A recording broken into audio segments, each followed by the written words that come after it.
Good morning, everyone. Myself Mukta, your science subject teacher.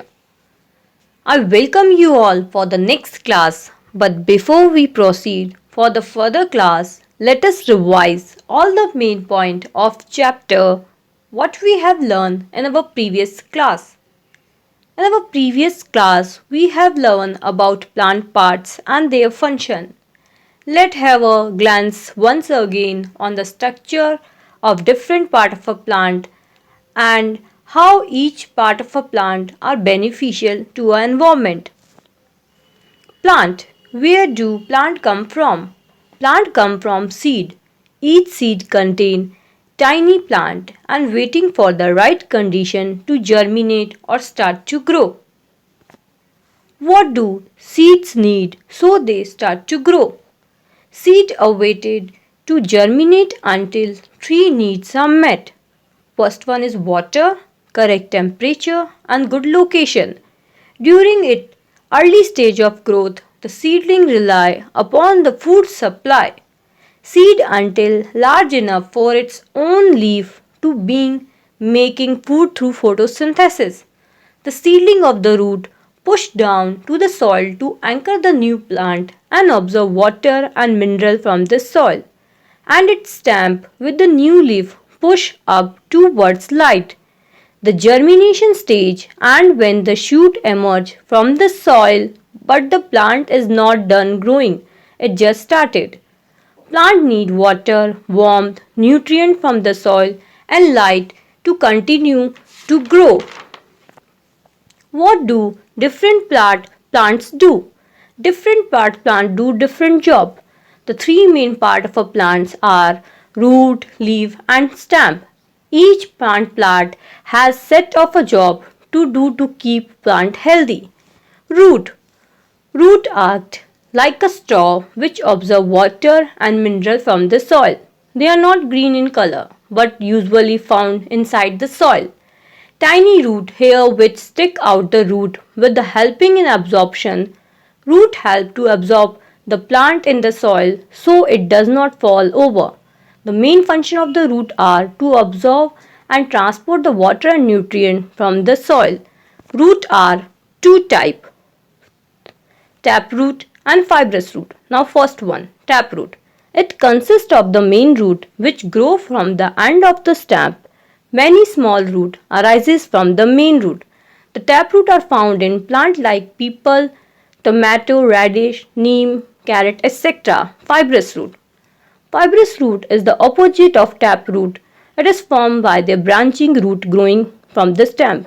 It looks like a mat made out of root. Fibrous root found in the plant like wheat, rice, meat and onion, etc. Shoot. Next, the part of the plant is shoot system. The shoot system of a plant grow above the ground. It consists of stem, leaf, flower, fruit, bud. The different part of a plant of a shoot system are as follow. First one is stem. Stem do many things. They support the plant. Stem can be short or long. The stem grow above the soil from the pimules. Stem act like a plant plumbing system which conduct water and nutrient from the roots and produce food in form of glucose from the leaf to other plant parts. There are nodes on the stem. Leaf come out at the node. The part of the stem between two nodes are called internode. The tip of the stem are called bud. Stems are two types, climber and creeper. Climber. Stem of some plants are weak. They cannot stand on their own. They need support of another plant or stick to stand. Those plants are climber. Climber have tendril to hold the support. Some example of climber are grapevine, money plant and pea are the climber plants. Second one is creeper. Some plants crawl along the ground. They are called creeper. Creeper have weak stem. They cannot stand.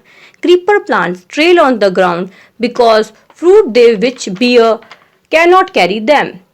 Example of the some creeper are pumpkin, watermelon and etc. Now next part is leaf.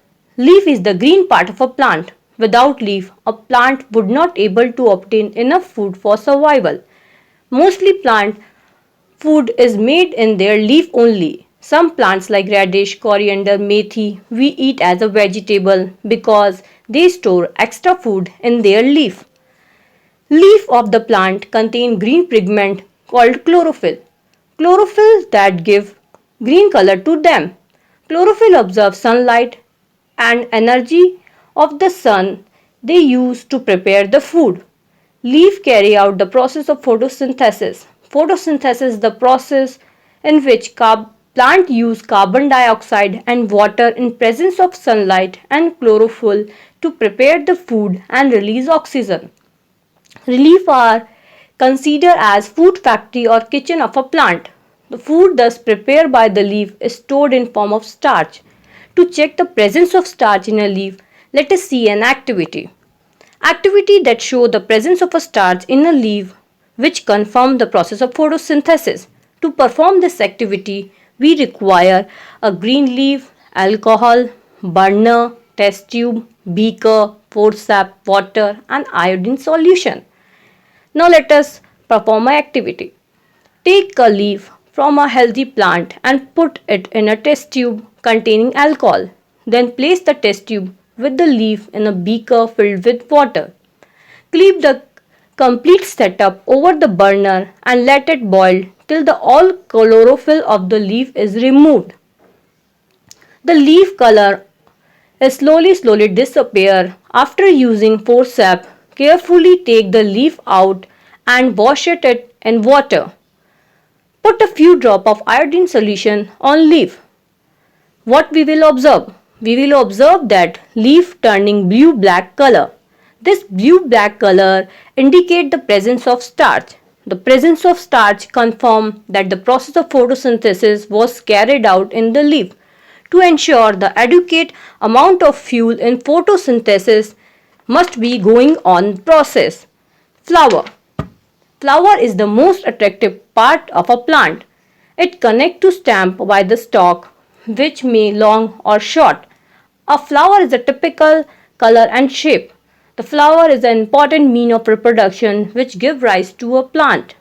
The flower is an reproductive part of a plant which contain pollen grain and tiny eggs called ovule.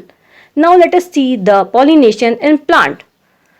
Pollination, the transfer of pollen grain from anther to stigma of same or another flower of same kind agent like wind, water or insect is called pollination.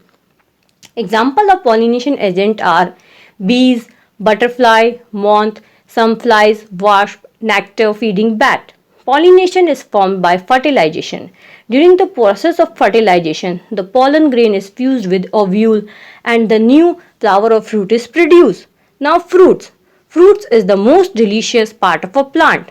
A fruit is ripened ovary which contains seed inside it. A fruit is generally made up of fruit wall and seed. Fruits store extra food in themselves. They protect the seed and keep them safe. Now next part is seed. Inside every seed, a tiny new plant is present. Every seed has a tough outer covering called seed coat. This keeps the seed from drying out and protect it. Food is stored in the seed, leaf or cotyledon. It protects the food for the baby plant until it can make its own food. The baby plant inside the seed is called embryo. An embryo consists of plumules and radicle. The plumule grow into the shoot and the radicle grow into the roots. When the sufficient oxygen and suitable temperature, water are available, the embryo grow into the young plant known as seedling.